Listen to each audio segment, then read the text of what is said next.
Assalamu alaikum wa rahmatullahi wa barakatuh. I got an email from a student of mine, I believe he is in Sweden, in which he asked me, can you kindly record a video on the importance of the year 1917? And here's my response. That in the Quran, I don't recall now which surah it is, Allah has asked us, بعد أعوذ بالله من الشيطان الرجيم وذكرهم بأيام الله, and remind them that they might ponder and reflect over the days of Allah. So we have a duty to check upon the movement of history and how the days of Allah unfolded in the movement of history. One of the most dramatic of all of the days of Allah in history was that day when Musa alayhi salam, the Prophet Moses, was told, take your rod and strike the water. And the Red Sea parted. And when the Red Sea parted, the Israelite people were able to cross on dry land to Sinai. But when Pharaoh and his armed forces attempted to cross on that dry land with mountains of water on both sides, a part had been made by Allah when he struck the water. Then the waters came down and he was drowned. That was one of the most important of the days of Allah. And in the previous recording, we pointed out that the story did not end when he and his army were all drowned, but that when he was drowning, that something happened, that he realized that he was not God. Before this, he was proclaiming, Ana Rabbukum al-A'la, I am the Lord Most High. But he realized that, no, it's wrong. I am not the Lord God, but the God of Moses and the Israelite people. And he declared his faith in the God of the Israelite people. To which Allah then responded, and CNN was not there to record this event. It's recorded only in the Quran and nowhere else. That Allah then said to him, now, today, Pharaoh, today you proclaim your faith in me, and before this you were in obstinate and arrogant rejection, and you are committing fasad on earth, meaning that kind of corruption which leads to destruction. فَالْيَوْمَ نُنَجِّيكَ بِبَدَنِكَ. This day I have decided to preserve your physical body. لِتَكُونَ لِمَنْ خَلْفَكَ آيَةً. That when your physical body is discovered, when it resurfaces in history, it will function, listen carefully, as a sign for a people to come after you. وَإِنَّ كَثِيرًا مِنَ النَّاسِ عَنْ آيَاتِنَا لَغَافِلُونَ. But most people are heedless of my signs. So we ask the question, well, the body of Pharaoh was discovered in the year 1897. And we also noted, if we are allowed to think. Would you allow me to repeat that? If we are allowed to think. We noticed that the Zionist movement was also established about the same time. And so we ask the question, what is the sign of Allah that will now unfold in the world for a people to come after Pharaoh?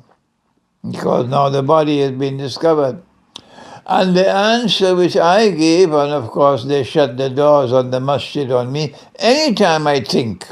So the answer which I gave was that the sign is not only that this Quran is absolute truth, and it therefore predicted this event correctly, but more than that, It seems as though I was the only voice to ever voice this explanation, and that's why they hate me. I said the sign is that the history will now repeat itself, and that a people will emerge in history who will live the way Pharaoh lived, who will be people of power, and they will use their power in an arrogant way to oppress the way Pharaoh oppressed. And they will oppress the people who worship the one God.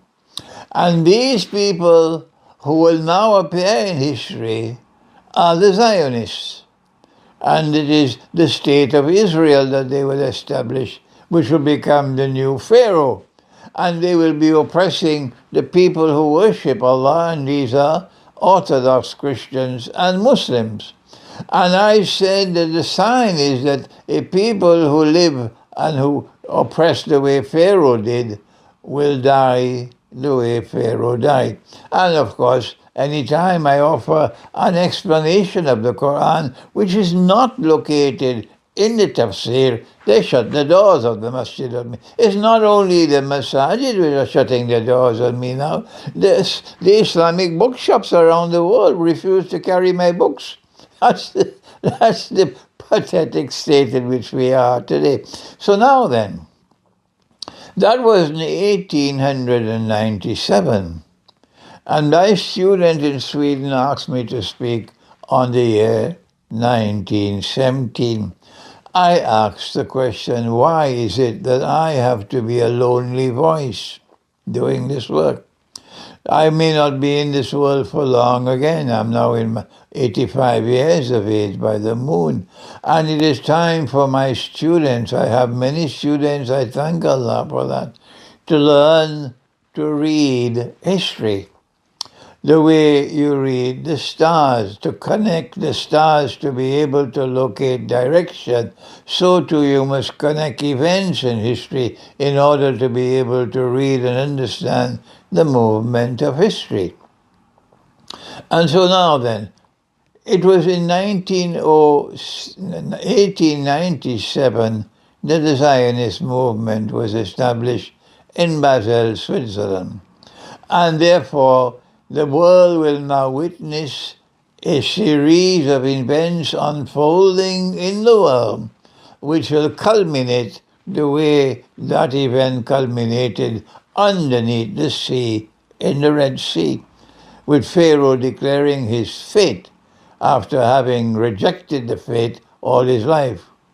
And Pharaoh then believing in the one God, and that whatever he had done to the Israelite people was unjust and he going to pay the price for it. So too history will now end with the state of Israel and its supporters realizing at the very end of history that they were taken for a ride. And they're now going to suffer the same fate that Pharaoh suffered. And that it is those who they were oppressing, they had the truth.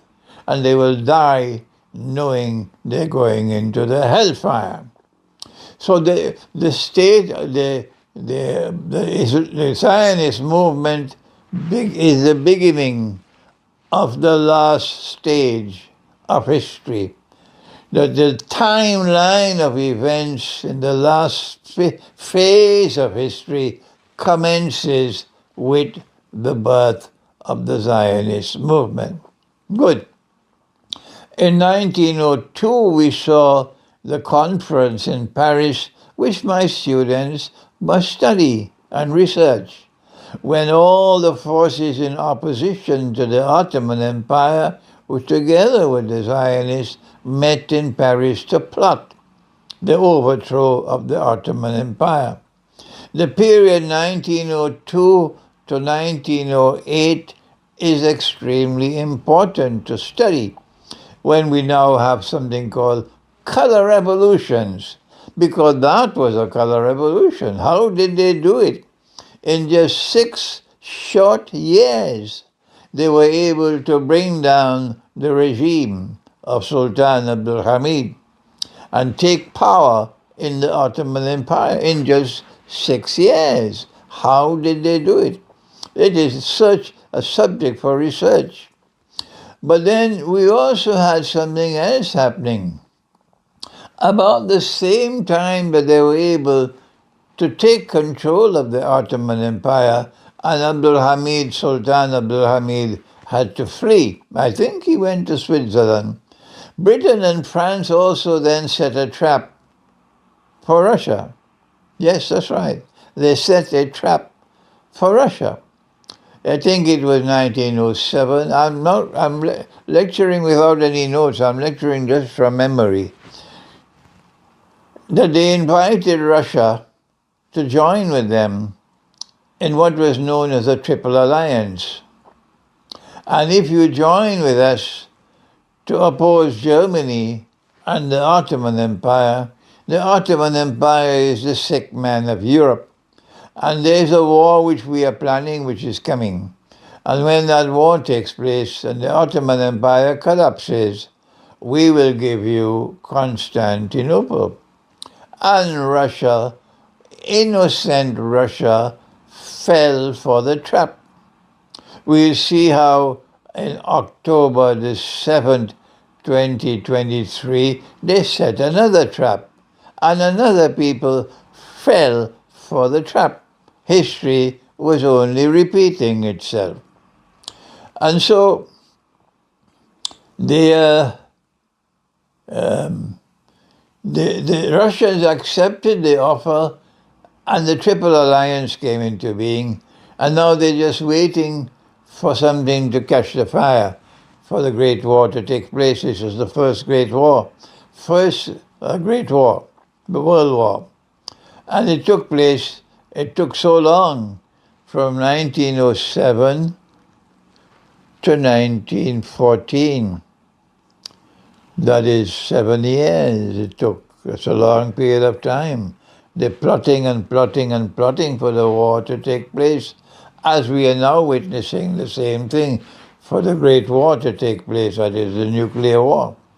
And in 1914, with an act of state terrorism, because the actors involved were states, and they used individuals as guinea pigs. And they were able to succeed in the assassination of the Grand Duke Franz Ferdinand in Sarajevo. It's beautiful Sarajevo, which is known as the New Jerusalem. And with the assassination of Franz Ferdinand, events now just began to unfold one after the other inexorably, which led to the First World War. And in that First World War, Russia is doing the bulk of the fighting, and Russia is suffering the most from the war. Britain and France are not suffering as much. And so it's easy to exploit the suffering of the Russian people. And that is what they did in 1917, when we saw the first of the events of 1917 taking place. And that was the Bolshevik Revolution. It was engineered from the West, the Zionist West. Yes, Lenin was sent by Wall Street, yes, to Moscow. And when the Zionist Revolution, the Bolshevik Revolution took place in 1917, then the Russian army was just an arm's length away from Constantinople. Up to that time, the city was still known as Constantinople. And then when the Bolshevik Revolution took place, the Tsar and his entire family, who were all pious Christians, that is why they hated him, because he and his family were all pious Christians, and they were a heathen people, a pagan people, parading as Christians. That's why they hated him, they despised him, and they were all assassinated. The entire family was assassinated. And then the new government that took over Russia, which was a Zionist government, the Bolshevik government, then because the Russian army was just an arm's length away from Constantinople, and neither Britain nor France ever wanted Russia to get Constantinople. This was insincerity in international relations. What they did was to get the Bolshevik government in Russia to pull Russia out of the war. And so the Russian army had to retreat and could not take Constantinople, and this was success for all their evil plans. But that's not the only thing that happened in 1917, when Russia was duped and there was a color revolution in Russia and they took control of Russia. This is not the only thing. This event of 1917 then led to the Soviet Union being born, a godless atheist state. But they planned their plans and Allah planned His plans. And the Soviet Union, which waged war for something like 6 to 7 decades, waged war on Christianity, that is Orthodox Christianity, and waged war on Islam, killing priests, killing Muslim imams and so on, shutting down the cathedrals, shutting down the masajid, stopping the institutions which taught the religion. This is what the Soviet Union did for 6 to 7 decades.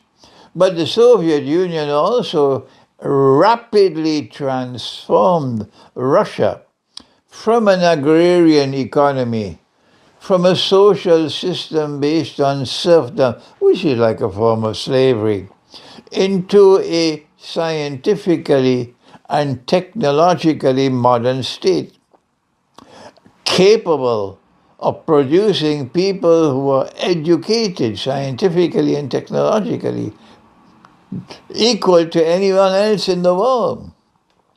And that Soviet Union took Russia into the nuclear age. Russia became a nuclear power like the United States. And therefore there were two superpowers in the world.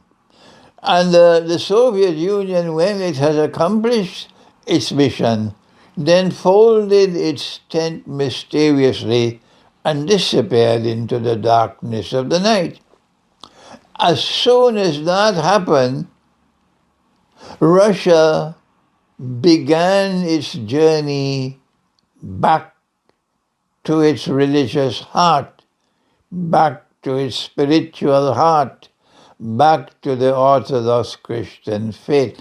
Why is it that Imran Hosein has to be the only one teaching this subject in the world of Islam? What is wrong with our scholarship? When Russia began this journey back to her Orthodox Christian heart, nobody in the world of Islam recognized it. No Darul Ulum recognized it. No Maulana, no Sheikh, none recognized it. But Communist China recognized it. Communist China was the first country to recognize the significance, the epochal significance of the change which had taken place in Russia. The two communist parties were hostile to each other, the one in Moscow and the one in Beijing. But now that's gone. And China now welcomed the change in Russia. And with amazing speed, before the West could blink their very eyes, China had reached out to this Russia to build the beginnings of a friendship and alliance which is now today rocking the Zionist world. We have to give credit to the brilliance of the Chinese leadership, who acted brilliantly and swiftly at that time. The alliance which emerged between China and Russia has become the most formidable threat to the power of the modern West ever since the emergence of modern Western civilization. And this began in 1917 with the birth of the Bolshevik Revolution and then the birth of the Soviet Union, etc. But something else happened in 1917, and that is that the British Empire had conquered India, and India was a land of large numbers of people. But the British there were Hindus and there were Muslims in India. And these two large communities had been living fairly peacefully with each other. We never saw large fighting going on between them, although there was quite some animosity by the Hindus for Muslim rule over India for so many centuries.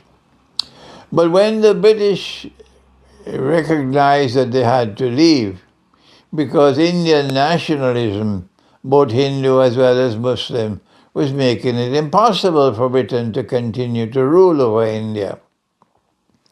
And so when the First World War took place, Britain turned to India for manpower to help her in the fighting. They not only used Russia as a guinea pig to do the bulk of the fighting, but they also looked for Indians to use them as guinea pigs as well.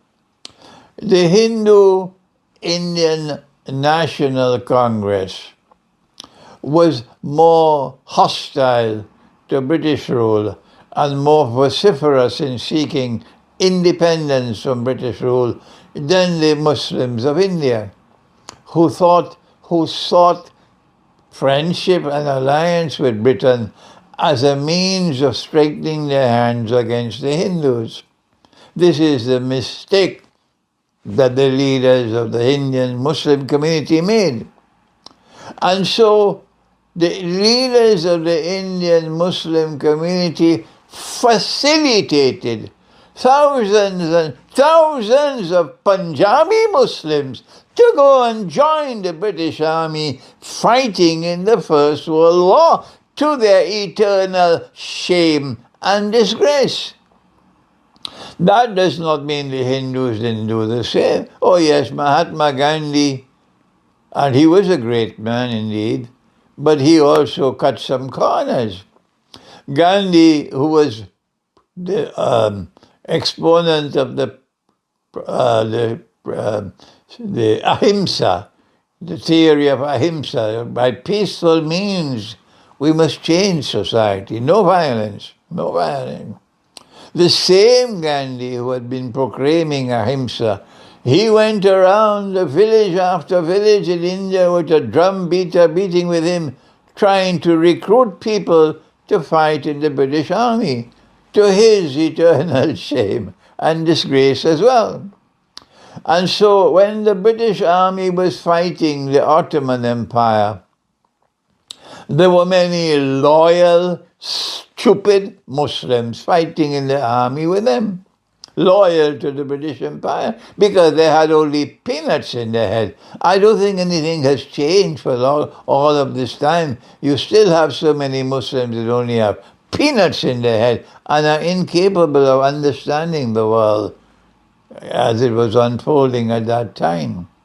And the British Army then was successful with Muslims fighting loyally and stupidly in that army, led by, what was his name now, General Allenby, in conquering Jerusalem and defeating the Ottoman Empire, which was in control of Jerusalem.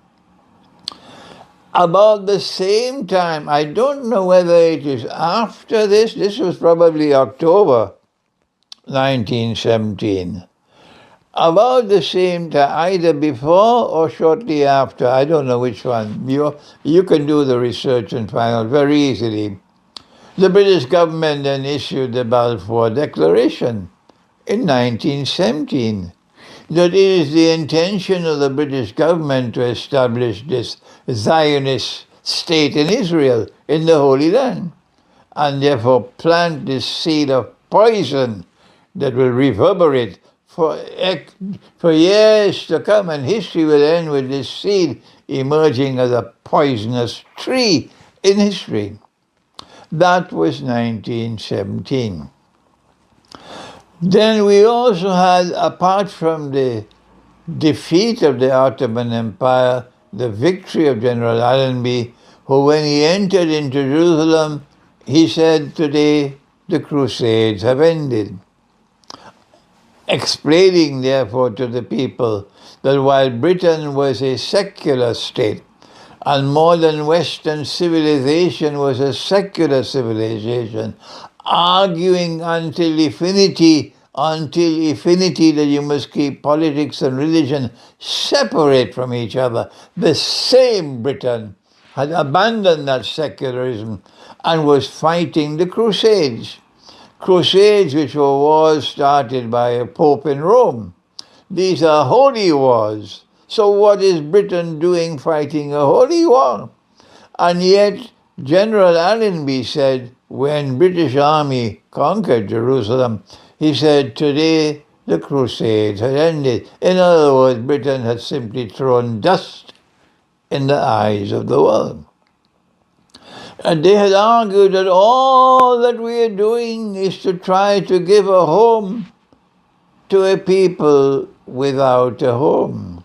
That's all.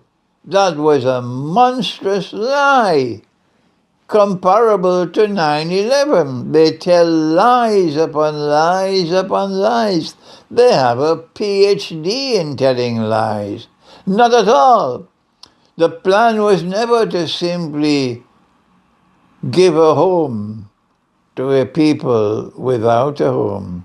Rather, the plan was to bring the Jews back to Jerusalem, to reclaim it as their own, and to establish a state of Israel in Jerusalem, and to then get that state of Israel to establish a Pax Judaica, which will replace Pax Americana, the way that Pax Americana replaced Pax Britannica.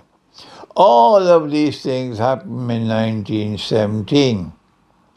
Shortly after the declaration of the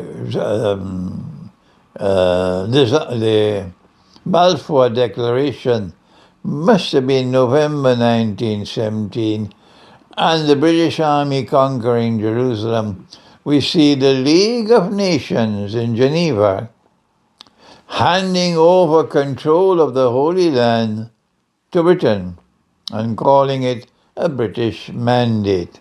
The rest of history is your job. What I have done here today is to show you the pivotal importance of the events which occurred in 1917.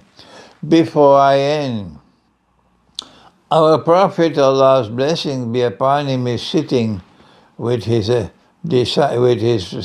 companion Mu'az ibn Jabal. And he gives to Mu'az ibn Jabal a timeline of events which will unfold at the end of history. And he said to Mu'az that when Jerusalem is center stage, then Medina will be in forlorn desolation. At that time, the next event that will occur would be the Great War, that the Christian and Jewish eschatology call Armageddon, and Islamic eschatology refers to as the Malhama. Then after the Great War takes place, and in that war 99% of all those who fight will be killed. according to our Prophet. In that great war after it, the next event that will occur, and that's why the Turkish people hate me, I can't visit Turkey, is because he prophesied that the Muslim army will now conquer Constantinople. Those who have only peanuts in their head, they say, no, the conquest of Constantinople took place in 1453, when the Ottoman Empire conquered Constantinople. These are people who have absolutely nothing in their head except peanuts. The conquest of Constantinople, prophesied by Prophet Muhammad ﷺ, is only one conquest he prophesied, and it was going to take place after the Malhama. And the Malhama has not as yet taken place, except for those stupid people who declare it already took place in 1453. And so now then, the timeline of events is that after the Great War, then the conquest of Constantinople will take place.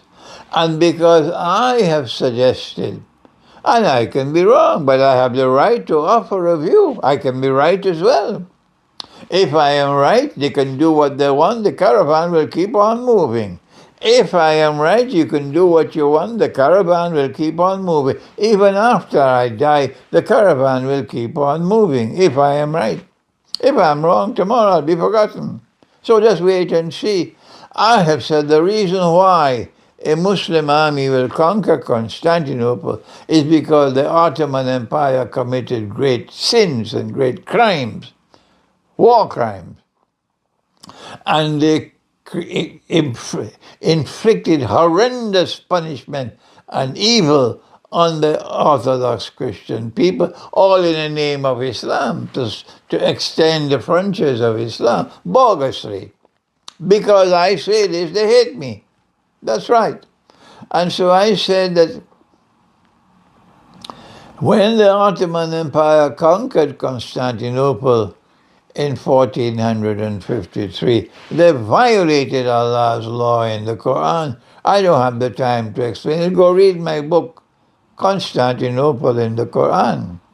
And I said, when they conquered Constantinople, they converted Hagia Sophia, which is the most important cathedral in the Christian world outside of Jerusalem, and which had functioned in that capacity for more than 1,000 years. They sinfully, disgracefully transforms Hagia Sophia from a Christian cathedral to a Muslim masjid, to the eternal shame and disgrace of the Ummah of Muhammad ﷺ. Mine is the only voice. No one else is speaking like this. That's why they hate me. That's why they shut their doors of the masjid on me. I said, this is the reason why a Muslim army will conquer Constantinople, to try to make amends, to heal the wounds that occurred because of Ottoman oppression. But when we conquer Constantinople, we will return Hagia Sophia to those to whom it rightfully belongs. And that will bring about a change of the heart of the Orthodox Christian people, who hitherto may be wavering whether or not they should be friends with us. But the Quran has prophesied that there will be a Christian people and a Jewish people who will eventually believe in the one God and who will believe in the Quran as the Word of God. And I have suggested that this is one of the reasons why it will happen, because the events which will occur when we declare we are going to return Hagia Sophia to you helps them to now look at the Quran differently and to accept the Quran as the Word of God. So we don't go as stupid fools with boxing gloves to try to debate the Christians. Oh, we won the debate. But we leave that for fools, not for us. Alhamdulillah, we can see a change already taking place in the Orthodox Christian world. So now then, this is the timeline of events. He said after the conquest of Constantinople, then you'll witness the Khuruj of Dajjal. Dajjal will appear in human form. 1917 is the moment when we see the emergence of Jerusalem to become center stage in the world commencing. This is all I have to say to you in this important brief video on 1917. I hope that you'll be able to now take up what I have done and go to 1944 and do the same thing with international monetary economics in the Bretton Woods Accord. And then in 1945, the birth of the International Monetary Fund. Do the same thing in 1952 when we see the passage from Pax Britannica spectacularly moving to Pax Americana, when Eisenhower informed Britain and France, you must withdraw from Suez. And then we see in 1971, September, when the birth of the petrodollar took place.